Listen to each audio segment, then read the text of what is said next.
When I was 19 years old, I received a 911 text message from my mother to call home and to call home urgently. I was over at my boyfriend's house, who would go on to be my husband, and it was about 8 or 9 o'clock at night. And I can remember just being really concerned about, well, what's wrong? Did I do something wrong? Was she mad at me? Like, why am I having to get home? It wasn't like her to do that. And so I knew that there was something wrong, and I could feel it in the pit of my stomach. And I remember the drive was probably 20 minutes, but it felt like it lasted forever. The moment I walked in the door and I saw the look on everyone's face, I knew that my life would forever be changed. My parents had been divorced for about 12 years, so my dad had just retired from the military and bought a home out in West Texas on a pecan farm. That was going to be his new dream, and he was going to move his family down.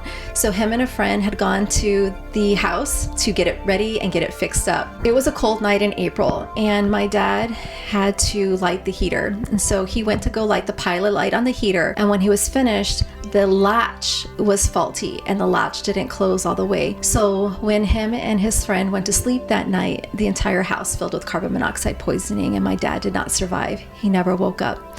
That day forever changed me and the course of my life.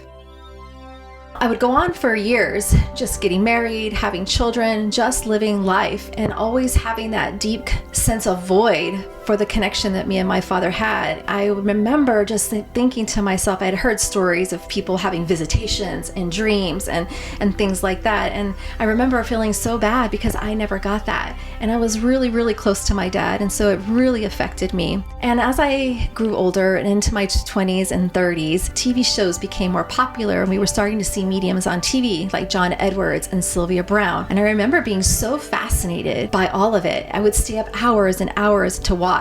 I even would buy a tarot deck myself and just try to play. I had thought that only certain people were given this gift and you had to be special, and that I wasn't special. Later on, I would go on to be sick and tired of being sick and tired, and I was done and I wanted to heal. So I made a commitment to myself to start a self-development journey that included meditating and it included journaling.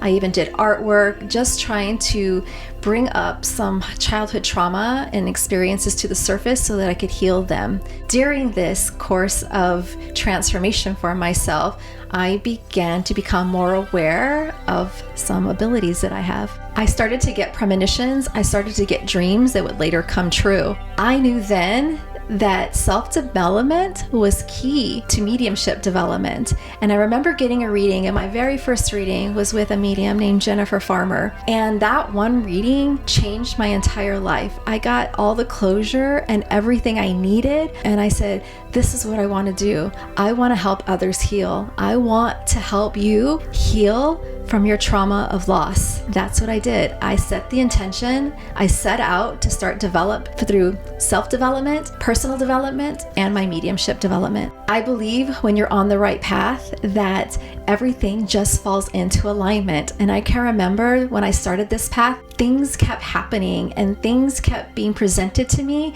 and it just felt right. I ended up in Stansted, England, and I attended the world famous Arthur Findlay College. I came back to the States and found a mentor and a trainer, and I spent the next 5 years developing because I wanted to connect to my loved ones in spirit, and I wanted to help other people connect to their loved ones in spirit. And that's my journey to mediumship.